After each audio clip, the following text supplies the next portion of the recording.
Pastor Eric Maloka from the Remnant Fellowship Center. This is the remarkable day that we are hosting the kings, the esteemed royal house. I'm the founder of the Remnant Family Church and the Integrated Network of Believers, a member of the Unity Pastoral Forum in Tembisa, and also the member of ISI, that is Iron Sharpen Iron. Today we are visited by the esteemed royal house from the kings. We are hosting the kings in our church today, and it has just marked this remarkable day for us.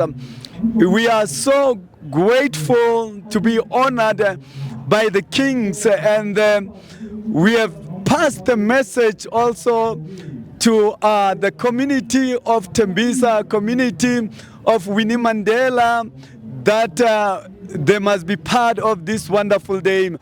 They've just passed a great message that there is no difference between the kings and the church. And they've quoted some scriptures that King Solomon was used by God himself.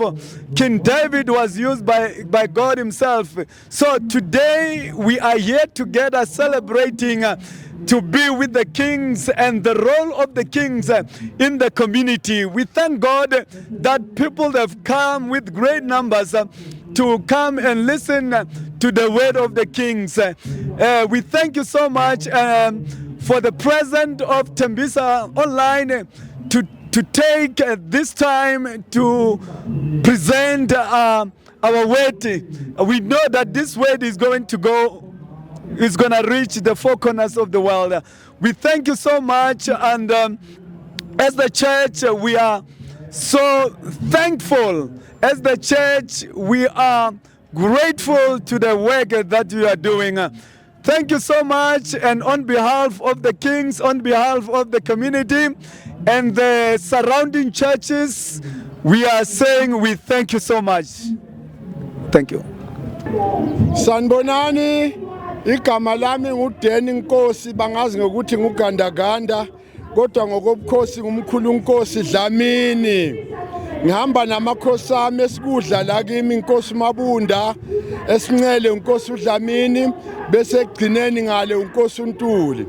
Siyabonga kakhulu kusipha ithuba lokuvakasha la ekhaya, sikuze sikwazi ukuthi sibonise abantu ipurpose yokuhlangana kobukhosi nenkonzo. Ubukhosi nenkonzo into ehlangene eyi-1 leyo. Abantu abaningi bathatha kokuthi amakhosi nenkonzo izinto ezimbili ezihlukene. Namhlanje siya-endoza ke kokuthi ubukhosi nenkonzo into eyi-1. Ngoba uma ubuyele eBhayibhelini akukho la kukhulunywa khona ngedemocracy, kukhulunywa ngobukhosi kuphela.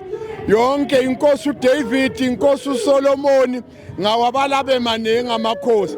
Namhlanje ke sila sizothi ke phambili ke ngokusebenzisana phakathi kwenkonzo nobukhosi. Siyacela ke kuthina abantu bazi ukuthi kusukela manje la sikhona nje sizokona ukuthi sisebenzisane neinkonzo zonke eSouth Africa zisondele, zingasibukele ekudeni zisisabe, ngoba abanye babone ngazuthi ubukhosi yinto ehamba nodevula kancane eceleni, ngakho kabasivumelekanga ukungena esontweni.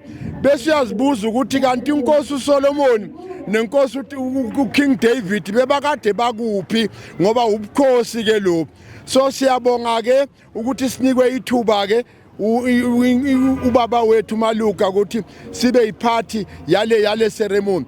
Beyinhle kakhulu iceremony le, ngoba ifundisa abantu ekuthini kuyakwazeka ukuthi phakathi kobukhosi kanye ubukhosi nenkonzo siyakhona ukuhlanganyela sibe ndawonye senza into eyi-1. Sithi ke phambili ke ngamakhosi angabaleki esontweni, ngoba uNkulunkulu munye, whether uyinkosi ubekiwe ubekwa inkosi noma ngumzalwane na umzalwane wenkosi. Siyaku-enjoya kakhulu lokho, sithi amandla awaphakamele phezulu. Siyayibusisa nendawo le esikuyo namhlanje ngokuthi ngamandla ethu esinikwe uNkulunkulu obukhosi sifuna masifika next time la sifike lesonto selifika lapha emuva sekwakhiwe.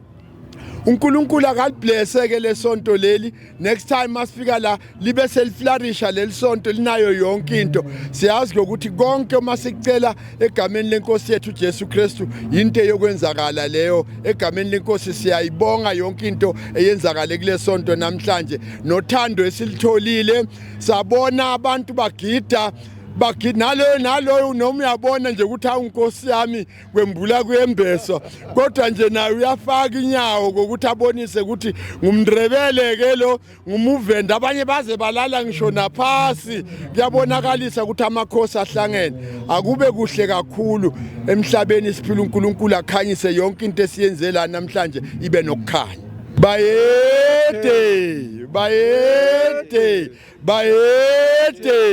bayede makhosi